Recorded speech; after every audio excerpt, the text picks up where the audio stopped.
Negative deviation दिखाएगा। Positive deviation का मतलब Z1 से ज्यादा, और जिसका Z1 से ज्यादा उसका V रियल क्या होगा, ज्यादा। किससे?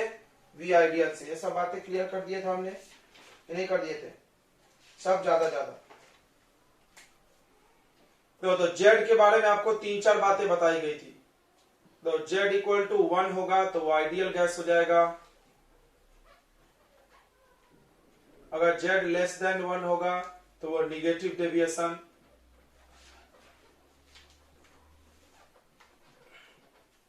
उसका सब कम कम हो जाएगा, भी रियल कम हो जाएगा, फोर्स कम हो जाएगा, अट्रैक्शन बढ़ जाएगा। नहीं, फोर्स ऑफ कौन सा ज्यादा होगा? अट्रैक्शन। वॉल्यूम कम होगा तो क्या होगा? अट्रैक्शन होगा ना। वॉल्यूम कम होगा तो क्या होगा? अट्रैक्शन का फोर्स ज्यादा होगा। उसके बाद Z ग्रेटर देन 1, इसको क्या बोलते हैं हम लोग? Positive deviation. पॉजिटिव डेविएशन का मतलब भी रियल ज्यादा होगा भी आइडियल से। फिर ये बड़ा है 1 से तो वॉल्यूम भी बढ़ जाएगा। वॉल्यूम बढ़ जाएगा तो फोर्स घट जाएगा, मतलब अट्रैक्शन की जगह क्या बढ़ जाएगा? रिपल्सन। ये सब बातें हमने पढ़ा दिया था, ठीक है। अब पढ़ना था हम लोग को variation of Z with P, graph of Z versus P, जो भी बोलो। Variation of Z versus pressure. तो ये भी एक ग्राफ है, ध्यान से सुन लो। यहां पर Z ले रहे हैं हम लोग और यहां पर P ले रहे हैं। ये मान लो यहां पर Z का वैल्यू 1 है और एक लाइन है। तो ये लाइन किसके लिए हुआ? Z इक्वल टू 1 किसके लिए होता है? Ideal gas. कौन सा गैस के लिए लाइन है? Ideal gas. अब हमने दो गैस का स्टडी किया, दो गैस को स्टडी किए, हीलियम और हाइड्रोजन के लिए। तो हमको इसका ग्राफ 1 से ऊपर दिखा। तो 1 से ऊपर दिखा मतलब इन दोनों के लिए Z का वैल्यू कितना है? 1 से ज्यादा। Z ग्रेटर देन 1 है ना। 1 ये है तो 1 से ऊपर हुआ, ज्यादा हुआ ना। जब ग्रेटर देन 1 मतलब ये लोग क्या दिखा रहे हैं? Positive deviation. जैसे जैसे प्रेशर बढ़ रहा है, देखो ये प्रेशर भी बढ़ रहा है, यहां प्रेशर 0 है, बढ़ रहा है, तो प्रेशर बढ़ने पे लोग पॉजिटिव डेविएशन दिखाते हैं, ठीक है।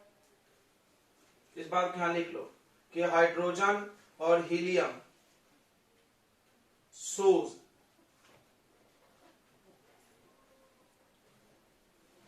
Positive deviation.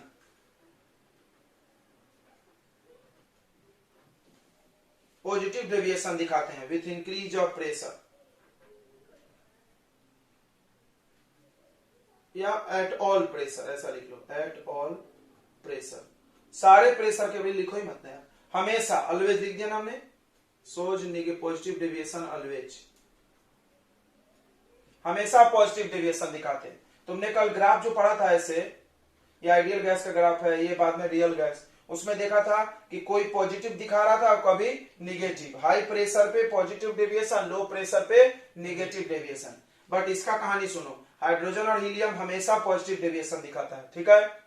अच्छा, बाकी जितने भी गैस हैं उनकी यह कहानी थी, देखो।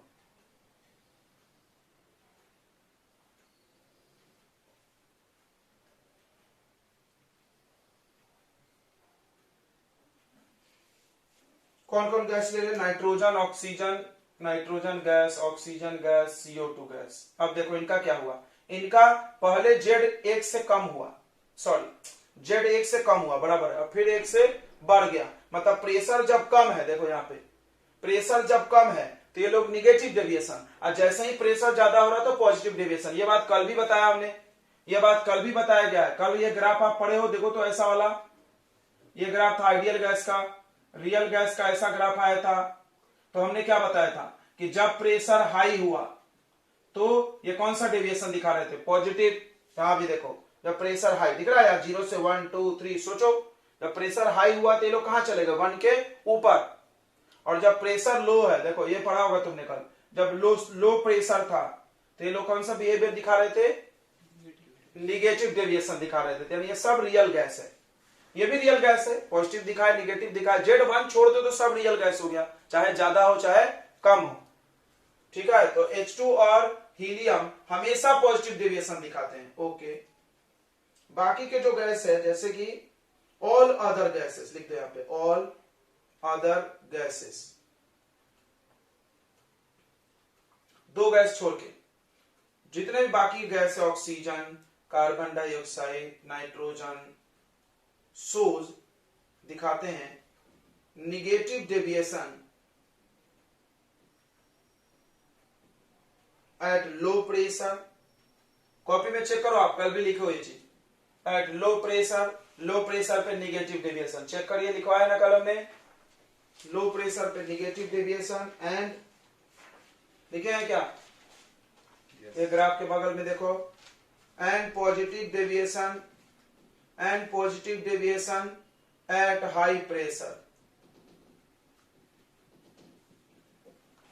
चलिए इतनी बातें समझ में आ गई, ओके।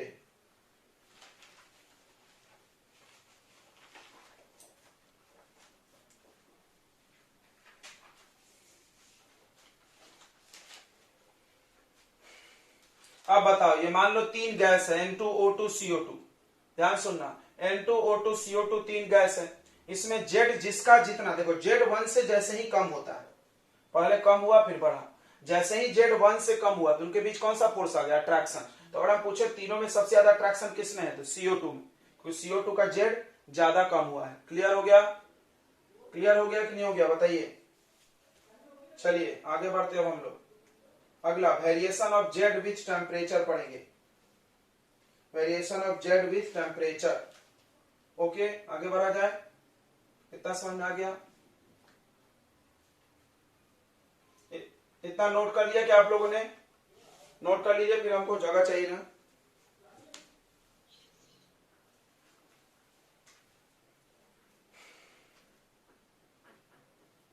अगला वेरिएशन ऑफ जेड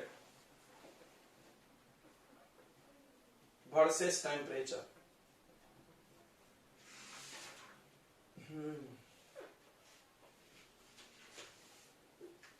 तो ये आइडियल गैस का लाइन हो गया, कोई तो है नहीं आइडियल गैस, सारे गैस कौन सी गैस है, रियल गैस। देखिए यह है तुमका जेड और इधर है प्रेशर, फिर से जेड और प्रेशर में ही ग्राफ बनाए, लेकिन अलग अलग टेम्परेचर पे, टेम्परेचर चेंज करके अलग अलग टेम्परेचर पे ग्राफ बनाए। देखो ये मान लो T1 टेम्परेचर बनाए, जब टेम्परेचर को हम T2 किए तो ग्राफ ऐसा हो गया, थोड़ा नीचे आ गया, फिर टेम्परेचर को T3 किए तो ग्राफ और नीचे आ गया। मतलब जैसे जैसे टेम्परेचर घटा रहे हैं तो धीरे धीरे किस गैस की तरफ आ रहा, आइडियल गैस।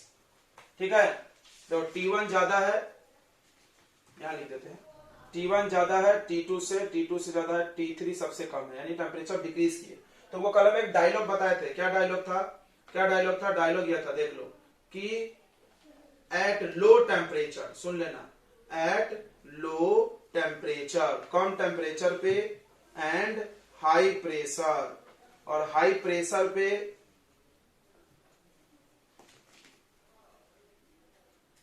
नहीं, उल्टा हो गया, at high temperature and low pressure, at high temperature and low pressure real gases behaves like ideal gas. बताया था क्या हमने, नोट में लिखवाए होंगे, पढ़िए आप कहीं पे, real gases behaves like ideal gas, check करिए आपने नोट में लिखा होगा, ये बात आपने कहीं ना कहीं हमने जरूर लिखा है, चेक करिए आप, लिखे हैं बच्चों,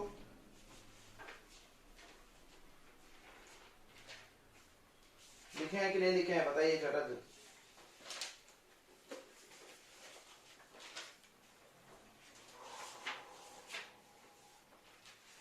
कहीं ना कहीं आप नोट में देखिए लिखे होंगे हमने, जब टेम्परेचर बहुत ज्यादा हो, जब टेम्परेचर बहुत ज्यादा हो और प्रेशर बहुत कम हो, लिखे हैं, जब टेम्परेचर बहुत ज्यादा हो और प्रेशर बहुत कम हो तो रियल गैस आइडियल गैस बन जाता है।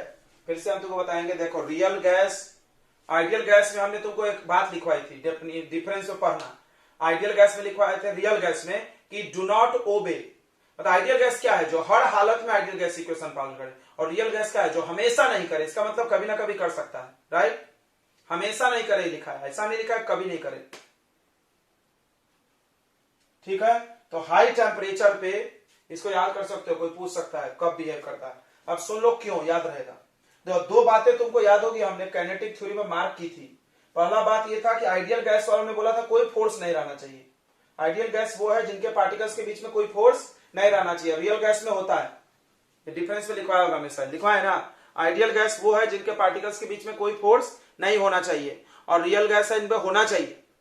तो अब तुम सोचो, जब टेम्परेचर बहुत ज्यादा होगा, तुमने ये तो पढ़ा होगा कि किसी भी गैस का टेम्परेचर बढ़ाएं तो उनके पार्टिकल्स का काइनेटिक एनर्जी बढ़ जाता है। जब ज्यादा टेम्परेचर होगा तो इतना ज्यादा जमजम से पार्टिकल चलेंगे कि उनके बीच में कोई फोर्स लगेगा ही नहीं, तो वो किसके जैसा बन जाएंगे? Ideal gas. क्लियर हो गया?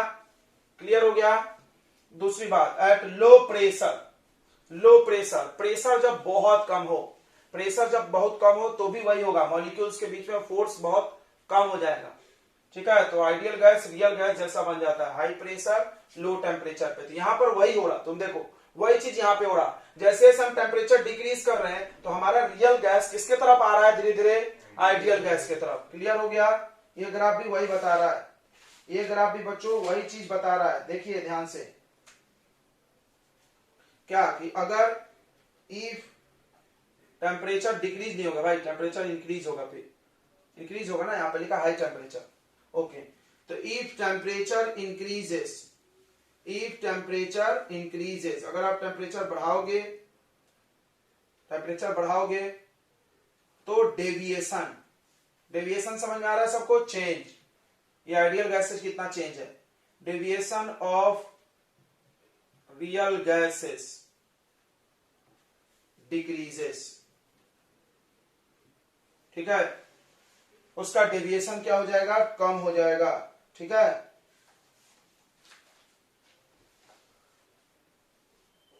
और क्या बढ़ जाएगा? आइडियल बिहेवियर बढ़ जाएगा, बढ़ जाएगा ना, आइडियल गैस बिहेवियर इंक्रीजेस, सही है? और धीरे धीरे किसके तरफ बिहेव करना चालू कर देगा? आइडियल गैस की तरफ। क्लियर हो गई बात?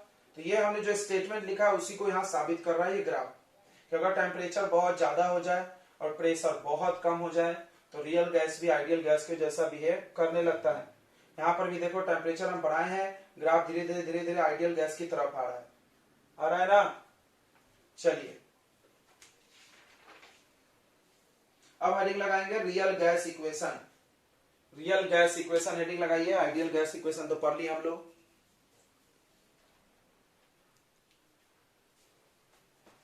रियल गैस इक्वेशन पढ़ने वाले हम लोग, तो रियल गैस इक्वेशन को वैन डर वाल रियल गैस इक्वेशन भी बोलते हैं।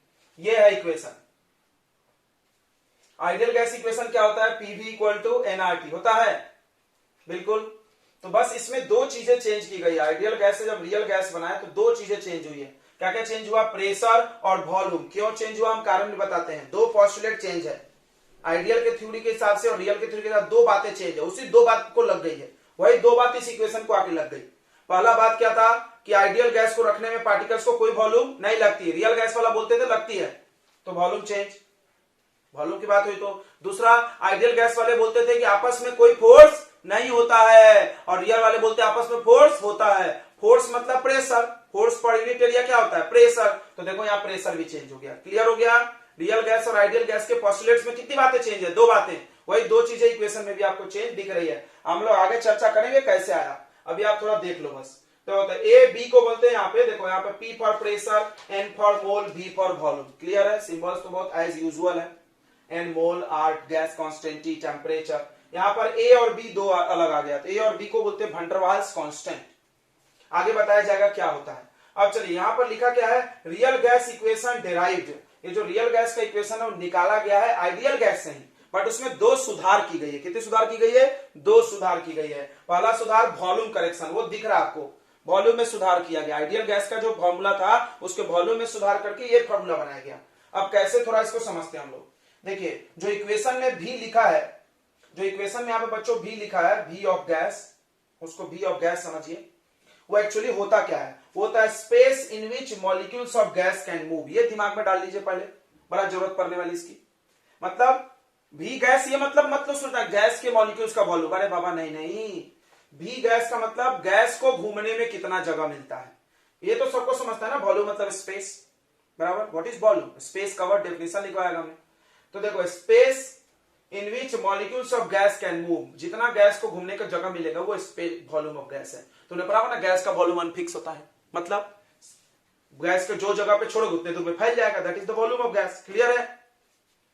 ओके, तो अब देखिए, आपने एक पोस्टुलेट पढ़ा होगा आइडियल गैस का। आइडियल गैस वाले चिल्ला चिल्ला के बोलते हैं कि आइडियल गैस के पार्टिकल्स का कोई वॉल्यूम नहीं होता है, मतलब अगर हम सारे पार्टिकल को एक कोने में इकट्ठा कर दें तो उसको रखने में फिर भी कोई जगह नहीं लगेगा। अब आप सोचना थोड़ा ध्यान से, किसी भी गैस का वॉल्यूम क्या होगा हकीकत में। देखो इधर, किसी भी गैस का वॉल्यूम क्या होगा, तो ये कंटेनर का जितना बड़ा वॉल्यूम है बराबर माइनस ये मॉलिक्यूल्स को रखने में जितना जगह लगा, वही उसके बाद जो स्पेस बचेगा वही होगा ना गैस का वॉल्यूम। गैस का वॉल्यूम मतलब जिस स्पेस में गैस घूम सकता है, समझ में आ रहा है? जिस स्पेस में ये है वॉल्यूम ऑफ गैस, समझो ये बीच का स्पेस। ये दिमाग में डालो कि वॉल्यूम ऑफ गैस मतलब गैस का वॉल्यूम नहीं, जो जगह गैस को मिल रहा है घूमने के लिए। तो देखो, गैस को इतना जगह मिल रहा है, वो जगह कैसे कैलकुलेट किया जाएगा? कंटेनर का वॉल्यूम माइनस इस मॉलिक्यूल को रखने में लगा हुआ वॉल्यूम। अब यहां पे एक बात बोला गया है कि आइडियल गैस के लिए volume of molecules of gas, ये वाला टर्म तो जीरो होता है। होता है जीरो, पोस्टुलेट है। जब ये जीरो होगा तो direct volume of ideal gas, अब हम उस गैस को आइडियल, हमने बोला एनी गैस, किसी भी गैस की बात की यहाँ पे, वॉल्यूम ऑफ आइडियल गैस जो होगा वो इक्वल हो जाएगा वॉल्यूम ऑफ कंटेनर के, यानी जितना बड़ा टंकी वो सब जगह में घूम सकता है, क्योंकि खुद को रखने में कोई जगह लगता ही नहीं है। ओके, क्लियर है बात? अब आते हैं रियल गैस की कहानी में। रियल गैस के बोला जाता है बच्चों की रिजिड मॉलिक्यूल से बना है, कठोर सॉलिड बड़े बड़े, इसको बोलते हैं पॉइंट मास से बना है, छोटे छोटे। तो इसका मतलब उसको रखने में तो जगह लगेगा भाई। अब लगेगा तो क्या होगा? वॉल्यूम ऑफ रियल गैस, ये फॉर्मूला है, ये हम लिखे हैं, volume of gas equal to volume of container minus molecule को रखने में लगा हुआ जगह। अब तुम आराम से देख सकते हो कि रियल गैस को घूमने में जो जगह मिलेगा वो कम मिलेगा और आइडियल गैस को ज्यादा मिलेगा। क्यों? क्योंकि आइडियल गैस को पूरा मिल गया, देखो कुछ माइनस हुआ ही नहीं, क्योंकि ये तो जीरो है। रियल गैस का ये तो जीरो नहीं है ना भाई, है जीरो? नहीं है। तो देखो अब कितना स्पेस लगेगा, इसको कैलकुलेट करना है, स्पेस तो लगेगा। वॉल्यूम ऑफ रियल गैस, यहां पे भी चाहो तो रियल गैस लिख सकते हो, वॉल्यूम ऑफ रियल गैस।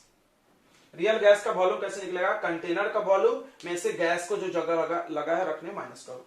अब मान लो कि बी इज स्पेस कवर्ड, ये बी हमने नहीं माना, वंडरवाल ने माना, उनसे पूछना क्यों बी माना। किसी को माना बी क्यों मान लिया? अबे अपनी मर्जी, कुछ भी मान लो। तो मान लो एक मोल, सुन लेना, एक मोल मतलब इतने पार्टिकल, एक मोल पार्टिकल्स को रखने में बी स्पेस लगा। कितना स्पेस लगा? बी। तो एन मोल्स, हर जगह एन ही मोल होता है, एन मोल को रखने में कितना लगेगा? N B. तो ये कितना हो जाएगा? एन बी माइनस कर दो। देखो, B of real gas equal to V मतलब volume of container minus N B. आप इसको ऐसे बोल सकते हो, volume of real gas equal to B ideal, इसको बी आइडियल बोल सकते हैं।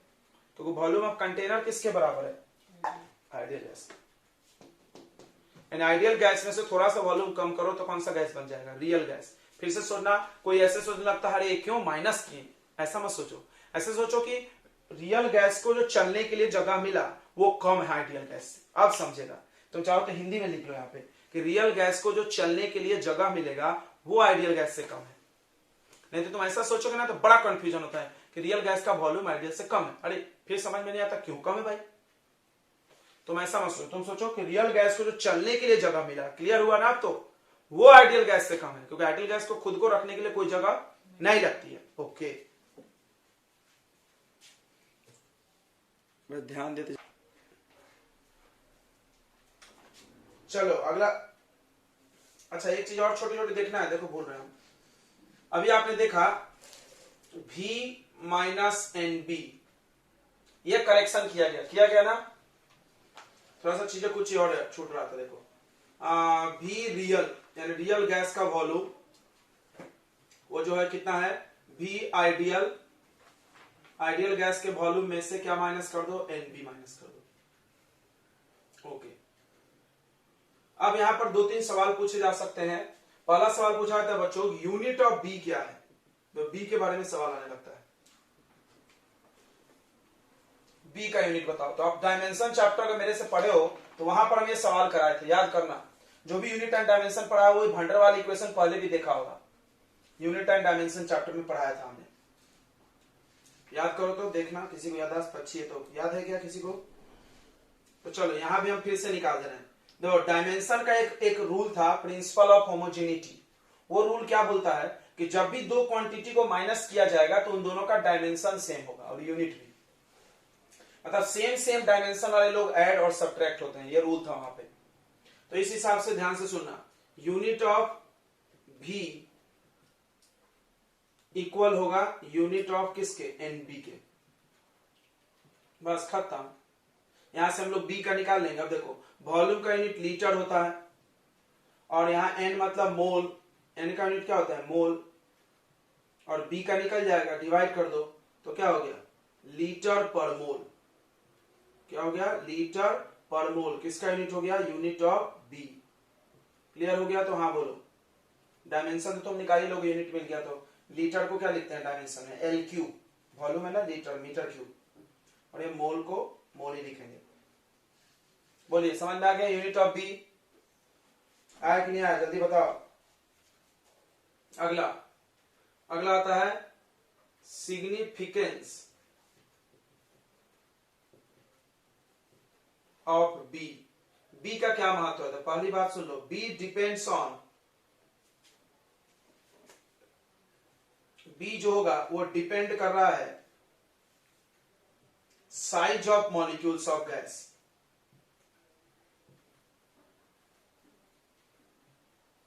ध्यान से सुन लो, तुम याद करो, अभी हम वहां लिखे थे, बोले थे ये लाइन याद करो, बहुत काम आएगा।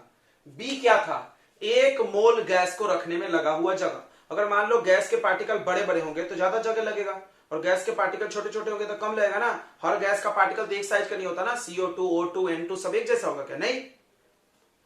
तो बी डिपेंड करेगा size of molecules of gas, यानी गैस के साइज कितने हैं। ये बात क्लियर हो गई? जैसे कुछ एग्जांपल दे देते हैं। जैसे एग्जांपल नंबर 1, जैसे आपके पास फ्लोरीन गैस है, क्लोरीन गैस है, ब्रोमीन गैस है। ब्रोमीन गैस नहीं, एक्चुअली ब्रोमीन लिक्विड है, इसको मत लिखो।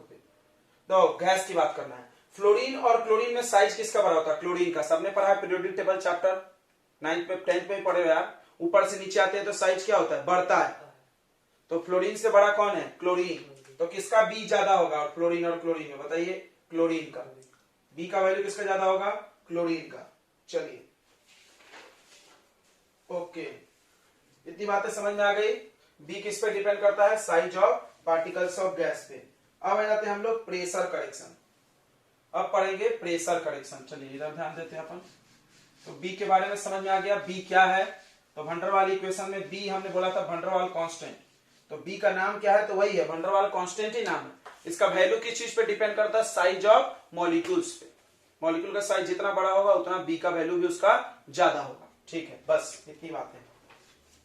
क्या माइनस किया गया है? कोई पूछ दिया क्या माइनस किया गया है? तो ये एनबी माइनस किया गया। क्या माइनस किया गया है? NB.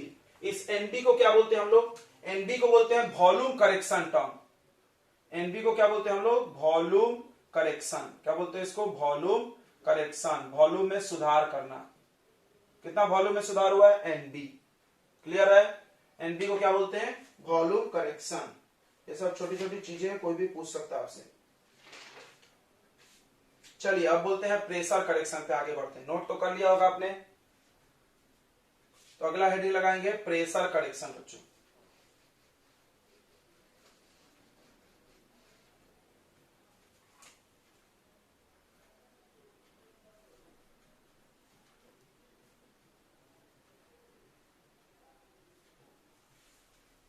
Pressure correction. Pressure correction किसको बोलते हैं? इसको बोलते हैं AN² अपॉन V² को बोलते हैं।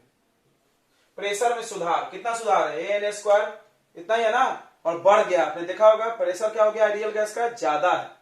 किससे? आइडियल गैस से। चलिए इक्वेशन पहले देख लिए तो आपको दिमाग में आइडिया आ गया होगा। क्या है? P plus. तो आइडियल गैस में था ओनली P, रियल गैस में उसमें प्लस हुआ के कुछ। क्या प्लस हुआ? ये वाला टर्म। तो बढ़ा ना प्रेशर भाई। ओके, तो अब देखते हैं कैसे बढ़ गया भाई।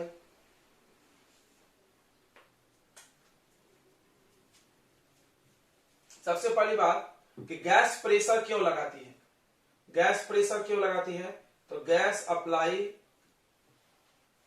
Pressure due to collision, collision on wall of container, container के दीवार पर टकराने की वजह से वो प्रेशर लगाती है। बताया था हमने बात, गैस के मॉलिक्यूल चल चल के दीवार पर टकराते हैं। अब ध्यान से सुनिए,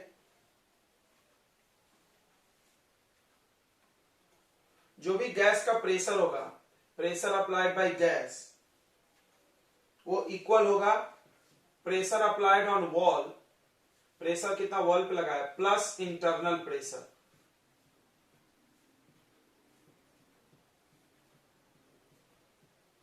आपस में कितना प्रेशर लग रहा है, आपस में भी टकराते ना पार्टिकल्स।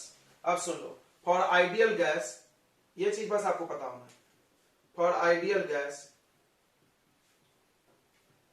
आइडियल गैस की क्या कहानी है बच्चों, आइडियल गैस की कहानी है कि इसके मॉलिक्यूल सिर्फ दीवार से टकराते हैं, आपस में नहीं टकराते, तो आपस में कोई अट्रैक्शन नहीं काम करता है। पढ़े हो ना तुम, आइडियल गैस के बीच में कोई फोर्स ऑफ अट्रैक्शन नहीं होता, ठीक है। For ideal gas there is no force of attraction, there is no force of attraction between them, between their molecules, so they apply only pressure on wall, वो सिर्फ प्रेशर किस पे लगाते हैं, वॉल पे। तो प्रेशर ऑफ आइडियल गैस जो होगा वो इक्वल हो जाएगा प्रेशर ऑन वॉल, होगा, ये वाला तो होगा ही नहीं वहां पे। इंटरनल प्रेशर कितना हो जाएगा, जीरो। प्रेशर क्या होता है, फोर्स अपॉन एरिया, टकराएगा नहीं तो फोर्स ही नहीं लग रहा। पढ़ो यहाँ पे, कहां तो भी लिखा था फोर्स नहीं लग रहा, फोर्स नहीं लग रहा तो प्रेशर नहीं लगेगा, ये हो गया, इतनी बात है। आइडियल गैस में प्रेशर पी है। फॉर रियल गैस की बात करो, रियल गैस की बात करो तो देयर पार्टिकल्स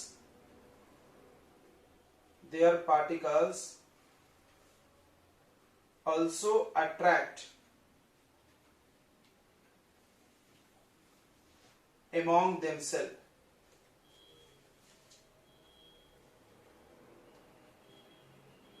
आपस में भी इसके पार्टिकल्स अपना अट्रैक्ट करते रहते। देखो इधर भी जा रहा है, ये भी इसको खींच रहा है, ये भी इसको खींच रहा है, यानी पार्टिकल्स एक दूसरे को भी खींचते रहते हैं। दीवार पर तो टकराएंगे ही टकराएंगे, उसके साथ साथ आपस में ही खींचेंगे। यानी pressure of real gas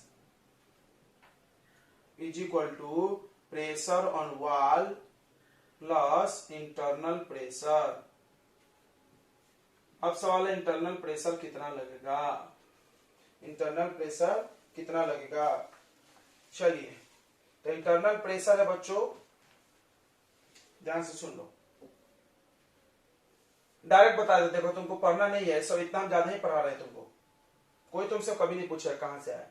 pressure plus याद हो जाएगा N A N square upon B square, A N square upon B square, ये हो गया प्रेशर ऑफ रियल गैस। इतना सुधार किया गया, करेक्शन कितना किया गया बताइए ये। अब यहां पर ए क्या है, ए क्या है, ए कांस्टेंट है। अब उसके बारे में पढ़ेंगे हम लोग। देखो यहां पर आप ए के बारे में पढ़ेंगे, ए वैन डर वाल कांस्टेंट तो है, अब उसके बारे में पढ़ेंगे। पहला यूनिट ऑफ ए को क्या बोलते हैं, वैन डर वाल कांस्टेंट। सुनो फिर से हम वही डायलॉग मारेंगे कि कोई भी दो चीजों को ऐड या सब्ट्रैक्ट करने के लिए शर्त है कि दोनों का यूनिट और दोनों का डायमेंशन क्या होना चाहिए, सेम होना चाहिए। इसका मतलब इसका डायमेंशन और इसका डायमेंशन क्या होगा, सेम। निकाल लो यहां से, ये टेक्निक लगा दिया जाता है यहाँ पे।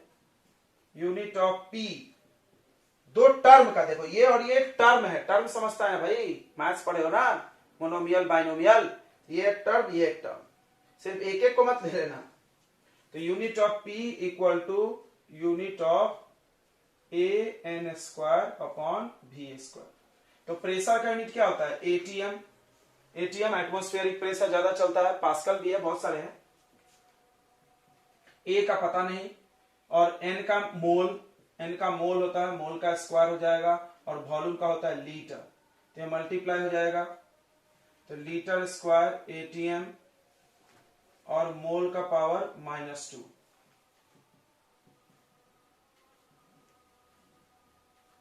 ये हो गया यूनिट ऑफ ए।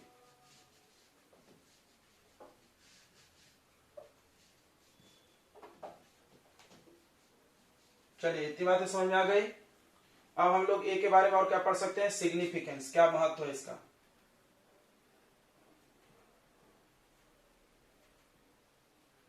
अब तो थोड़ा ए को फ्लैशबैक में चलते हैं।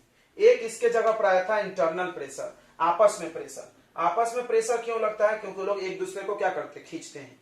इसका मतलब जो जितना ज्यादा खींचेगा उनका आपस का प्रेशर क्या होगा, ज्यादा। सोचो, ज्यादा खींचेगा तो ज्यादा टकराएंगे वो आपस में, ज्यादा प्रेशर लगाएंगे। यानी एक इस पे डिपेंड करेगा, उनके बीच में लगने वाले फोर्स पे। A proportional to intermolecular force of attraction between molecules. Molecules के बीच में लगने वाले फोर्स ऑफ अट्रैक्शन के प्रोपोर्शनल ए है। ठीक है, समझ में आ गया सबको। चलिए अच्छी बात है, आ गया तो अब सुन लो। अब इस पे कुछ एग्जांपल्स हम लोग देख लेते हैं। एग्जांपल नंबर 1, जैसे किसी ने पूछा कि SO2 है, SO2 है और CH4 है, किसका A ज्यादा होगा, विच हैज मोर ए समझ आ रहा है ना, वंडरवाल कांस्टेंट। तो हमको बता दें, देखो SO2 एक पोलर गैस है। SO2 कौन सा गैस है, पोलर। आपने पढ़ा होगा SO2 का स्ट्रक्चर ऐसा होता था, देखो ऐसे, इसका एरो ऐसा बनेगा, सब पढ़े हैं ना तुमने। ये दोनों वेक्टर क्वांटिटी है, ऐड हो जाएगा, पोलर। CH4 नॉन पोलर है। CH4 क्या है बच्चों, नॉन पोलर। चारों तरफ बनता था, कट के जीरो हो जाता था, डाइपोल मोमेंट। जब ये पोलर है तो पोलर मॉलिक्यूल में कौन सा फोर्स लगता है, डाइपोल। डाइपोल पोलर मॉलिक्यूल के बीच में इंटरमॉलिक्यूलर फोर्स सबने पढ़ा ना रे, 4 नाम याद होना चाहिए। तो क्या मतलब है, यही चैप्टर में भूल गए, यही पढ़ रहे हो तो। कौन कौन 4 है इंटरमॉलिक्यूलर फोर्स, बताओ। Dipole dipole dipole induce dipole, उसके बाद लंडन फोर्स और हाइड्रोजन बॉन्ड, और एक और पढ़ाया था हमने, आयन डाइपोल। पढ़ाया ना बे, बोल नहीं रहा है। तो पोलर मॉलिक्यूल में डाइपोल डाइपोल फोर्स लगता है, और नॉन पोलर में लंडन फोर्स लगता है, सबको याद होगा। और डाइपोल डाइपोल फोर्स मजबूत है, ये तो पता होगा ना। तो जब इसका फोर्स मजबूत है, हमने क्या बोला, ए प्रोपोर्शनल टू इंटरमॉलिक्यूलर फोर्स। जब इसका फोर्स मजबूत है तो इसका ए क्या होगा, ज्यादा। क्लियर हो गया, इसका ए क्या होगा, ज्यादा। कोई डाउट नहीं है, समझ में आ रहा है। चलिए दूसरा सवाल, दूसरा एग्जांपल देखते हैं, ध्यान से देखना। यहां पर लिख दें एग्जांपल नंबर 2। देखो उसके बाद अगला सवाल अगर आपको आ गया ऐसे, F2Cl2 Br2 I2, ये ऑल नॉन पोलर, इसमें सब नॉन पोलर है ना। नॉन पोलर सेम सेम लोगों के बीच में क्या बोलते हैं उसको, नॉन पोलर। अगर दो सेम मॉलिक्यूल हो तो उसको क्या बोलते हैं, नॉन पोलर, क्योंकि उसमें तो कोई चार्ज ही नहीं होगा। नॉन पोलर का मतलब जिसमें चार्ज नहीं हो, ठीक है। तो इसमें तो कोई चार्ज ही नहीं होगा। अब बताओ इसमें वैल्यू ऑफ ए। अब बड़ा समस्या यार, यहां तो एक पोलर नॉन पोलर था तो हमने देख लिया। अब क्या देखेंगे, ध्यान से सुनना। ए जो है वो इंटरमॉलिक्यूलर फोर्स है, और इंटरमॉलिक्यूलर फोर्स मोलर मास पे डिपेंड करता है, पढ़े होगा कहीं तो। वंडरवाल फोर्स मोलर मास पे बढ़ता है, जितना बड़ा ज्यादा भारी मॉलिक्यूल होगा उसका वंडरवाल फोर्स ज्यादा स्ट्रांग होगा। इंटरमॉलिक्यूलर फोर्स को वंडरवाल फोर्स भी बोलते हैं। इंटरमॉलिक्यूलर फोर्स को क्या बोलते हैं हम लोग, वंडरवाल फोर्स ही बोलते थे। अबे बचपन में जिसको तुम इंटरमॉलिक्यूलर बोल के आए, यहाँ पे क्या बोल रहे हैं हम लोग उसको, वंडरवाल फोर्स ऑफ अट्रैक्शन। बस इतना ही अंतर है। तो वंडरवाल फोर्स जो है वो मोलर मास पे डिपेंड करता है। इधर नोट कर लिए क्या, इधर नोट कर लिए बच्चों, बोल नहीं रहा तो मिटा देंगे।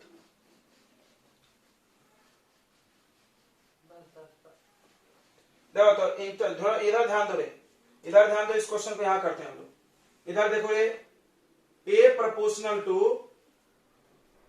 मोलर मास भी रखो याद, क्यों क्यों ऐसा लिखते हैं, देखो अगर मोलर मास बढ़ेगा, सुनो भाई, अगर मोलर मास बढ़ेगा, इंक्रीज होगा, देन वैंडरवाल फोर्स बढ़ेगा।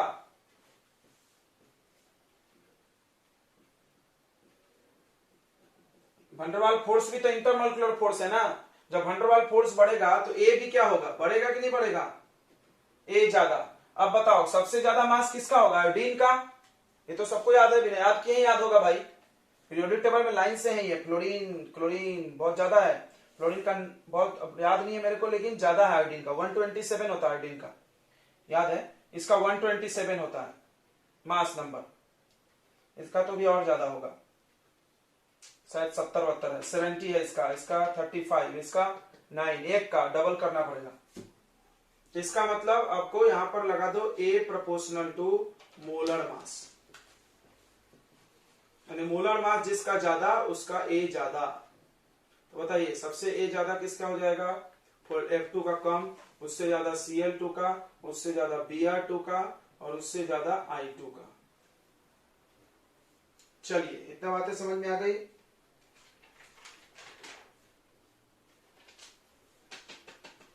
अब अगला सवाल देखो इधर, नेक्स्ट एग्जांपल नंबर 3, जिसका ए ज्यादा है उसमें इंटरमोलिकुलर फोर्स ज्यादा है, ये बात क्लियर है ना। अब एक और टेक्निक बता, देखो आयोडीन सॉलिड होता है, आयोडीन पढ़े होंगे, सॉलिड होता है, और ये क्या होता है, लिक्विड, और ये दोनों क्या होते हैं, गैस। तुम बताओ सॉलिड लिक्विड गैस में किसका ज्यादा इंटरमोलिकुलर फोर्स है, सॉलिड का। ऐसे ही बता सकते थे अपन, इतना पढ़ने की कोई जरूरत नहीं थी, बट फिर भी अच्छा है वो कॉन्सेप्ट, काम आ जाएगा अगले सवाल में। अब देखो अगला सवाल है बच्चों, NH3, फिर CO2, फिर O2, फिर N2, ऑर्डर ऑफ ए। एक और एनियस फैक्टर, सॉरी क्या बोलता है, एनियस बोल रहा है, ए क्या बोलते हैं, वैन डर वाल कांस्टेंट। सुनो इधर, अब हम यहाँ पे मोलर मास निकाल के देखते हैं, या तो पोलर नॉन पोलर देखना है तो मोलर मास, ये नॉन पोलर है, ये भी नॉन पोलर है, ये बस पोलर अकेला।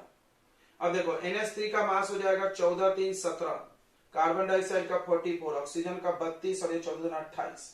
सबसे ज्यादा इसका है तो ज्यादा होगा नहीं।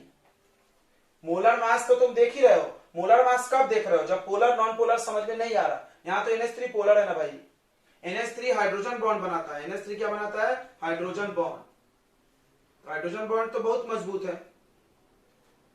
तो यहां पर देखो मोलर मास का ऑर्डर हम NH3 के लिए बस नहीं देखेंगे, बाकी के लिए देखेंगे, क्योंकि ये non polar non polar non polar, polar non polar सबको क्लियर है ना भाई, जिसको नहीं क्लियर है पूछ लेना, वीडियो हम बता देंगे, देखना पड़ता पोलर नॉन पोलर। तो ये नॉन पोलर है, ये पोलर है, ठीक है। तो अभी ये कोई एक ऑर्डर पूछे तो सबसे आगे कौन आएगा, NH3 को, बोला क्यों, क्योंकि हाइड्रोजन बॉन्ड बनाता है, due to formation of hydrogen bond, इन आपस में हाइड्रोजन बॉन्ड से जुड़े हैं, और हाइड्रोजन बॉन्ड स्ट्रॉन्ग फोर्स है इंटरमोलिकुलर में। और उसके बाद देखो मोलर मास पे जमा लो, CO2 उसके बाद आएगा, O2 उसके बाद, और N2 सबसे बाद में। क्लियर हो गया, क्लियर हुआ क्या भाई, सभी लोग बताओ बच्चों, समझ में आया कि नहीं आया। अच्छा एक बात और सीख ले, एक बार और सीख लो, क्या देख लो, सुनो इधर, इधर देखो भाई, ए डिसाइड करता है इंटरमोलिकुलर फोर्स, और ये भी बात तुमको समझता होगा कि फोर्स जब बढ़ने लगता है तो गैस लिक्विड बनता है, लिक्विड सॉलिड, यानी जिस गैस का, सुन के जाओ, बड़ा इंपॉर्टेंट ज्ञान दे रहे हैं, 10 रुपए का नोट है ये, नोट में लिख लेना, क्या नोट में लिख लेना कि अगर value of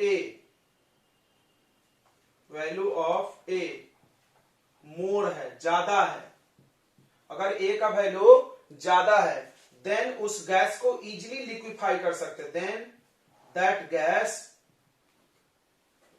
gate easily liquefied. ध्यान से सुन लो, कोई बोला क्यों, क्यों भाई, क्यों क्यों क्यों, बिकॉज अगर ए ज्यादा हुआ तो इंटरमोलिकुलर फोर्स ज्यादा हुआ कि नहीं हुआ,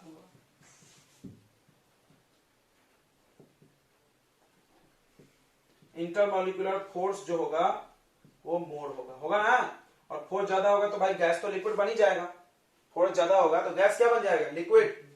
यानी अब यहां से हम पूछ लें कि कौन जल्दी लिक्विड बनेगा इन सारे गैसेस में, NH3, उसके बाद कौन लिक्विड बनेगा, CO2, O2 N2 लेट बनेगा। क्लियर हो गया सबको, मेरी बात समझ में आ रही है। ए जिसका ज्यादा होगा वो जल्दी लिक्विड बन सकता है।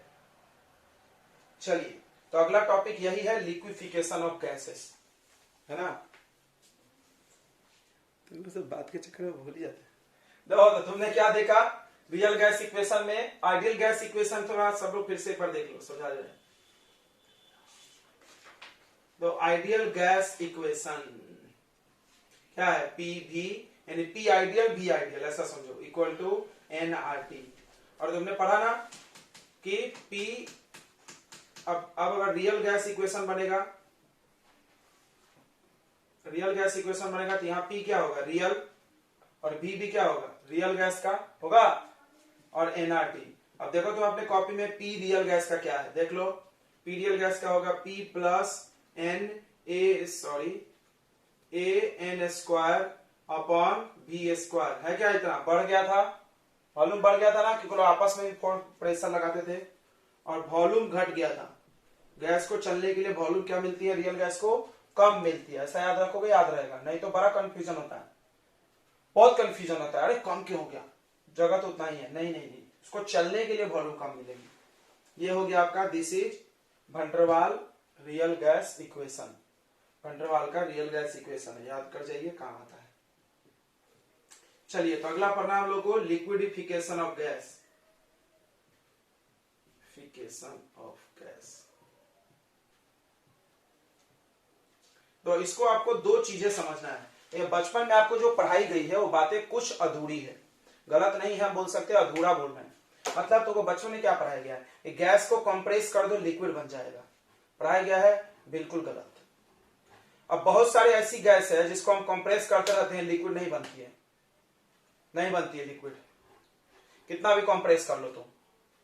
जैसे हाइड्रोजन गैस है, नाइट्रोजन गैस है, इनको आप कंप्रेस करो, हीलियम गैस है, कुछ भी कर लो नहीं बनेगा लिक्विड।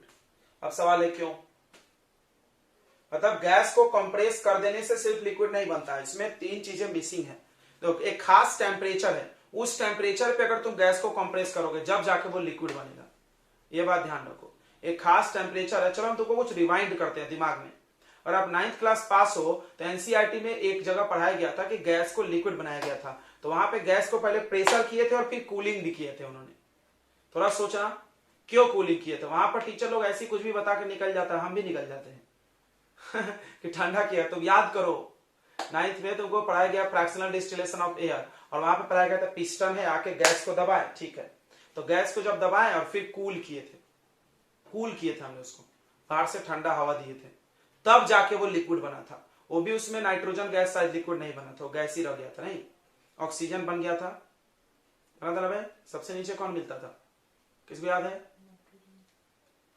पहले कौन सा गैस मिलता था, नाइट्रोजन, हाँ, उसके बाद ऑक्सीजन, उसके बाद CO2 तो ड्राई में मिलता था, और एक गैस था ना कोई भी, हीलियम आर्गन ऐसी था। याद है किसी को फ्रैक्शनल डिस्टिलेशन 9th क्लास का, देखना। देखो तो वहां पर आपको ये चीज पढ़ाई गई है, ठीक है। तो अब आप इस चीज को समझो, किसी भी गैस को सिर्फ प्रेशर बदलने से, प्रेशराइज करने से लिक्विड नहीं बनता है। फिर हर गैस के लिए प्रेशर के साथ साथ टेम्परेचर भी मायने रखता है, किस टेम्परेचर पे तुम कंप्रेस कर रहे हो।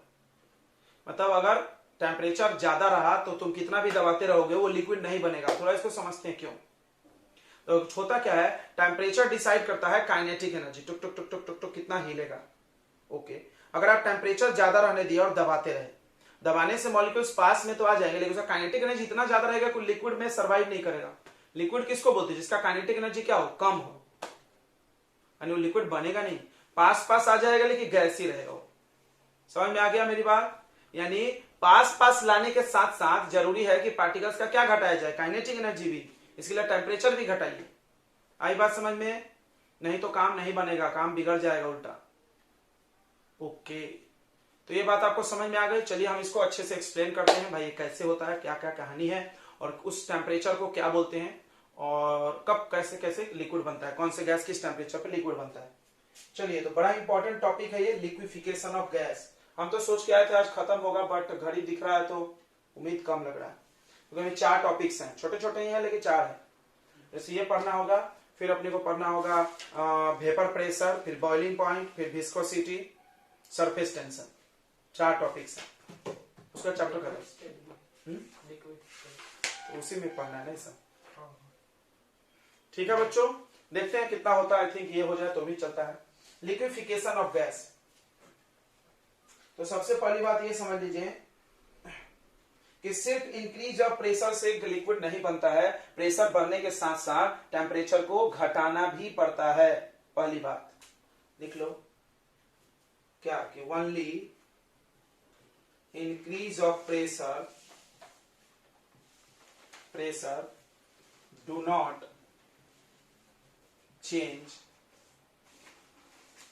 Changes gas into liquid. सबसे इंपॉर्टेंट बात, सिर्फ प्रेशर बढ़ा देना, जो कि आपको बचपन में यही पढ़ाया गया, ये पढ़ाया जाता ना कि प्रेशर बढ़ा दो गैस लिक्विड हो जाएगा, बिल्कुल गलत। कितना भी प्रेशर लगा दो, काइनेटिक एनर्जी कम नहीं रहेगा तो लिक्विड नहीं बनेगा। अभी हम समझा दिए ना, क्योंकि काइनेटिक एनर्जी अगर ज्यादा रहेगा तो जमजम से हिलते रहेगा, जब जमजम से हिलते रहेगा तो कहां लिक्विड बनेगा। लिक्विड के लिए थोड़ा कम हिलना चाहिए, सॉलिड के लिए कम हिलना चाहिए, बनेगा ही नहीं भाई, वो हिले रहा है अभी। ओके, तो देखो only increase of pressure do not changes gas into liquid. ठीक है, अगर प्रेशर इंक्रीज किया जाए एंड टेम्परेचर डिक्रीज किया जाए, देन लिक्विड गेट कन्वर्टेड, हाँ sorry, then gas get converted into liquid। ठीक है, ओके।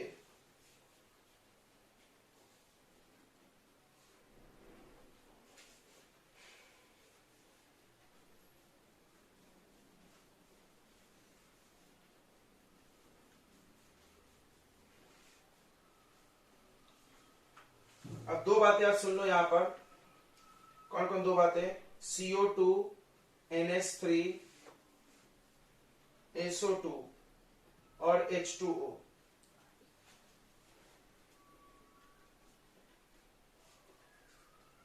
इनको हम लोग इजीली लिक्विडिफाई कर सकते हैं, easily liquefied by increase of pressure and decrease of temperature।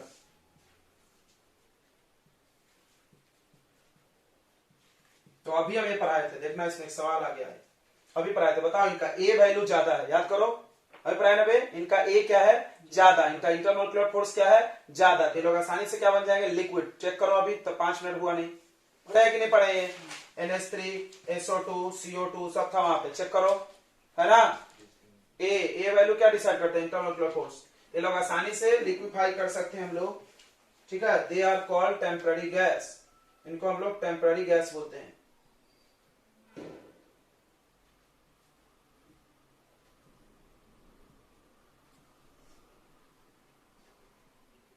इनको हम लोग टेम्पररी गैस बोलते हैं। क्या बोलते हैं इनको? Temporary gas. कोई बोला क्यों? तो जवाब लिख लो, बिकॉज या ड्यू टू लिखो,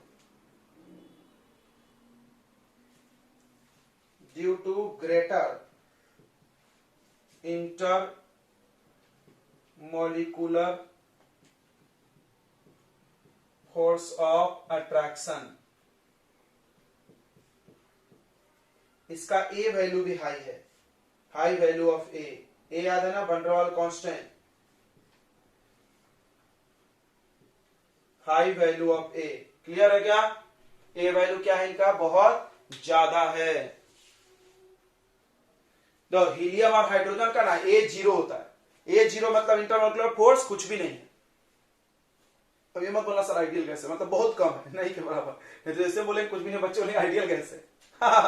बोल देंगे कि नहीं, जिसमें कुछ भी फोर्स नहीं उसको क्या बोलता है? Ideal gas. बट ए 0 है, याद रखो, आइडियल गैस नहीं हो। तो ए उनका 0 होता है, ठीक है। हीलियम नाइट्रोजन, हाँ सॉरी, हीलियम ऑक्सीजन और nitrogen, are not liquidified easily. बहुत मुश्किल है इनको लिक्विडिफाइड करना।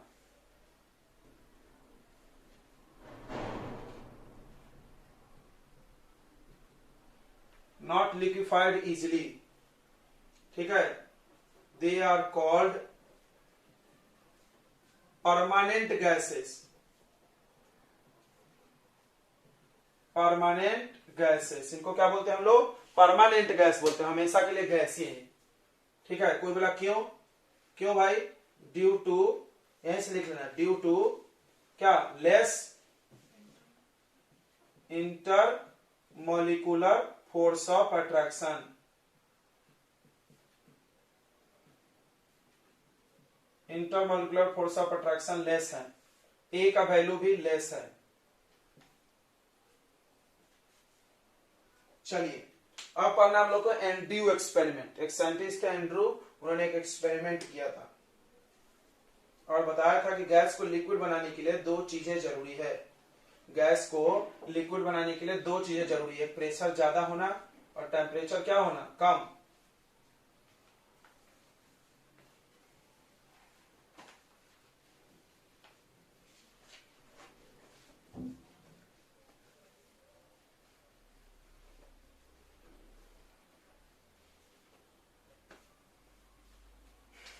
चलिए अब आपके बुक में ग्राफ दिख रहा होगा बच्चों, प्रेशर का और वॉल्यूम का ग्राफ, आइडियल गैस जैसा ही ऐसे।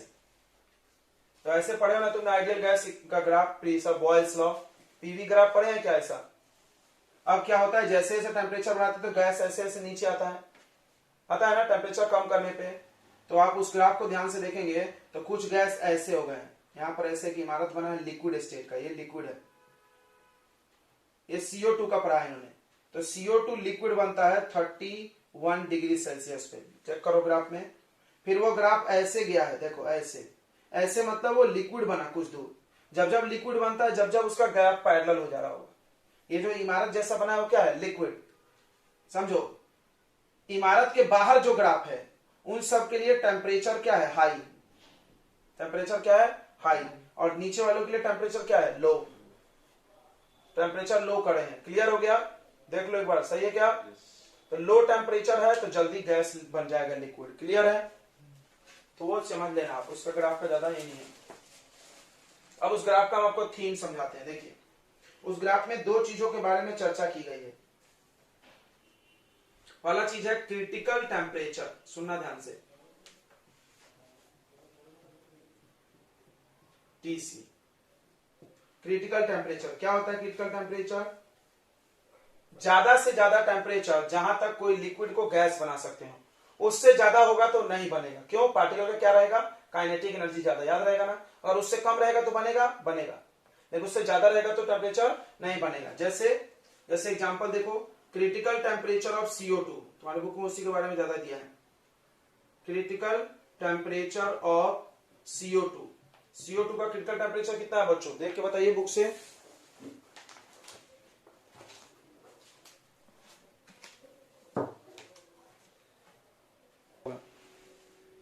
तो क्रिटिकल टेम्परेचर ऑफ CO2 है 31.1 डिग्री सेल्सियस। इसका मतलब अगर कार्बन डाइऑक्साइड को तुम गैस है और लिक्विड बना रहे हो प्रेशर लगा के, तो अगर टेम्परेचर 31 है तो लिक्विड बनेगा, 31 से कम है तो भी बनेगा, और 31 से ज्यादा है, 32 है, ठुस ठुस के दबा लो, लिक्विड नहीं बनेगा। क्यों? क्योंकि उसके पार्टिकल कितना जम से हिल रहा होगा कि तुम कितना भी दबा लो वो पास में चिपक जाएगा, लेकिन वो शरारती बच्चा भी बदमाशी कर रहा है। जैसे कुछ बच्चे हैं जो नहीं पढ़ने वाले हैं, पेरेंट्स ने जबरदस्ती एडमिशन करा दिया है लेकिन वो तो नहीं पढ़ रहा है, वो है वैसा।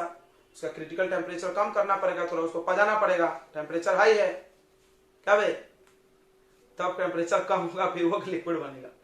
आ रहा है समझ में? तो देखिए क्रिटिकल टेम्परेचर क्या हो गया? एक ज्यादा से ज्यादा टेम्परेचर जहां तक हम किसी गैस को लिक्विड बना सकते हैं। CO2 को लिक्विड 31 तक बना सकते हैं, उसके ऊपर नहीं बना सकते। ओके, चाहे तुम कितना भी प्रेशर लगा लो।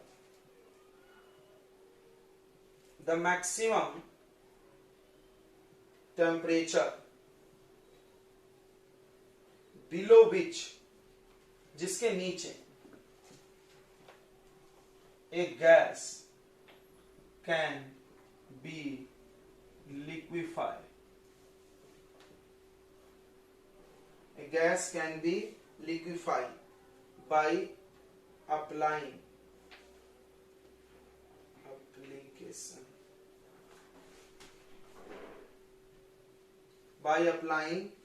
pressure.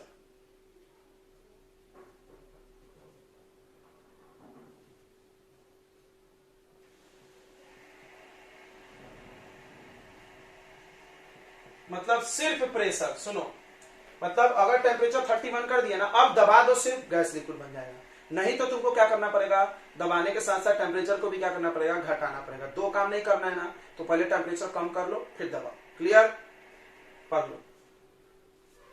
यानी एक बात तो क्लियर हो गया, दैट इज अगर देखो, अगर टेम्परेचर ऑफ गैस ज्यादा हो क्रिटिकल टेम्परेचर से, then if temperature of gas is more than TC, अगर टीसी से ज्यादा हो, then it can not be liquefied, it can not be, सुनो रे, ध्यान सुनो, फाइड whatever may be the pressure। इसको सुनना ध्यान से, मतलब चाहे तुम्हारा जितना बूता है लगा लो, लिक्विड तो नहीं बनेगा वो। समझ में आ गया? अगर क्या है, क्रिटिकल टेम्परेचर से ज्यादा है, जैसे एग्जांपल हो गया क्रिटिकल टेम्परेचर ऑफ CO2 कितना है बच्चों, 31.1, इस पर तक बनेगा, इसके ऊपर हो गया टेम्परेचर तो तुम कितना भी प्रेशर लगा लो, लिक्विड नहीं बनेगा। अब एक आता है critical pressure.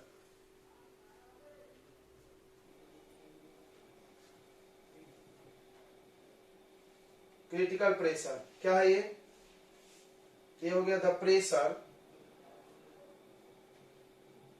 required to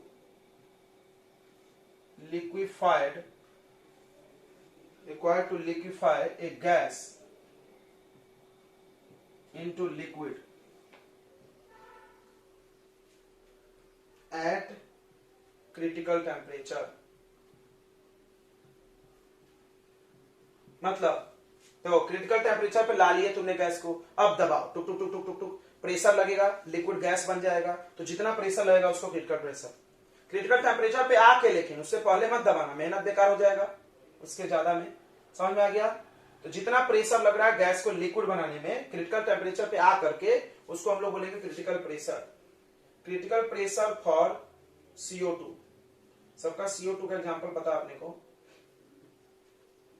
CO2 के लिए क्रिटिकल प्रेशर है बच्चों 72.8 atm। ओके, अगला आएगा critical volume.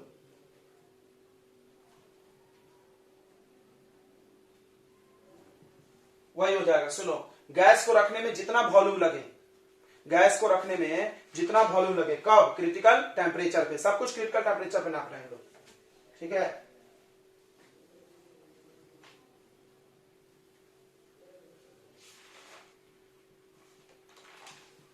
The volume occupied by 1 mole of gas at critical temperature is called critical volume। इसका भी एग्जांपल लिख दे रहे हैं हम, क्रिटिकल वॉल्यूम फॉर CO2।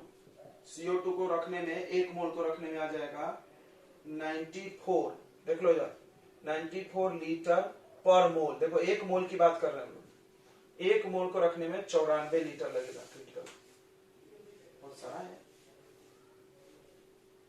चलिए, ये सब बातें समझ में आ गई, कोई दिक्कत नहीं है। तो क्या तुमने सीखा, गैस को लिक्विड बनाने के लिए किसकी चीज की जरूरत है? सिर्फ प्रेशर से लिक्विड बनेगा? बिल्कुल नहीं, प्रेशर के साथ साथ टेम्परेचर भी क्रिटिकल होना जरूरी है, या उससे कम होना चाहिए। उससे ज्यादा रहेगा तो नहीं बनेगा। ठीक है, नोट कर लीजिए।